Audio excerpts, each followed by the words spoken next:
បុកអាចផ្កាយដែលធំបំផុតនៅក្នុងប្រព័ន្ធព្រះអាទិត្យមកលើភពផែនដីតោះយើងសាកល្បងបុកភព Ceres ដែលជាវត្ថុធំបំផុតនៅក្នុងខ្សែក្រវ៉ាត់អាចផ្កាយមកលើផែនដីក្នុងល្បឿន30គីឡូម៉ែត្រក្នុង1វិនាទី Ceres មានមុខកាត់ប្រវែង940គីឡូម៉ែត្រចំណែកឯអាចផ្កាយដែលបានសម្រាប់សត្វ Dinosaur មានទំហំត្រឹមតែ10គីឡូម៉ែត្រប៉ុណ្ណោះមានន័យថា Ceres មានទំហំធំជាងដល់ទៅ94ដងប៉ុន្តែអ្វីដែលសំខាន់បំផុតនោះគឺ mass ទម្ងន់ហើយ Ceres មាន mass ច្រើនជាងរាប់ពាន់ដងការបុកនេះនឹងបញ្ចេញថាមពលស្មើនឹងអាចផ្កាយសម្រាប់ Dinosaur ចំនួន2លានគ្រាប់បុកជួរគ្នាក្នុងផ្លែតែមួយសូម្បីតែអាវុធនុយក្លេអ៊ែរទាំងអស់នៅលើផែនដីបូកបញ្ចូលគ្នាក៏មិនអាចយកមកប្រៀបធៀបនឹងការផ្ទុះដ៏ខ្លាំងក្លានេះបានដែរ Ceres មិនត្រឹមតែបង្កើតជារណ្ដៅនោះទេប៉ុន្តែវាបានបុកធ្លាយកាត់សម្បកផែនដីចូលទៅដល់ស្រទាប់ម៉ង់តូដោយបង្កើតបានជាអាងផលប៉ះពាល់ដែលមានមុខកាត់រហូតដល់5000គីឡូម៉ែត្រវាមានទំហំធំជាងមហាសមុទ្រអាត្លង់ទិកទៅទៀត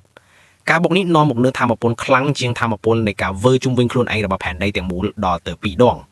ការវិលរបស់ភពយើងនឹងផ្លាស់ប្ដូររយៈពេលក្នុងមួយថ្ងៃអាចនឹងប្រែប្រួលរាប់ម៉ោងការផ្ទុះនេះនឹងបានបង្ហោះកំទេចកំទីរាប់ពាន់គីឡូម៉ែត្រទៅក្នុងលំហអាកាសកំទេចកំទីខ្លះបានហោះចាស់ចេញពីភពផែនដីជារៀងរហូតខណៈពេលដែលផ្នែកខ្លះទៀតបានបង្កើតជាវងក្រវ៉ាត់ជុំវិញភពផែនដីរបស់យើងផ្ទៃផែនដីទាំងមូលនឹងคล้ายទៅជាមហាសមុទ្រម៉ាម៉ាឬកំអែលភ្នំភ្លើងដ៏ក្តៅកគុកបន្ទាប់ពី1លានឆ្នាំក្រោយមកផែនដីក៏ចាប់ផ្ដើមកកើតឡើងវិញយឺតម៉ាម៉ាក៏ត្រជាក់คล้ายជាសម្បកផែនដីថ្មីវងក្រវ៉ាត់ក៏ចាប់ផ្ដើមធ្លាក់ចុះមកវិញប៉ុន្តែវាមិនមែនជាភពផែនដីដែលយើងស្គាល់ទេនោះទេ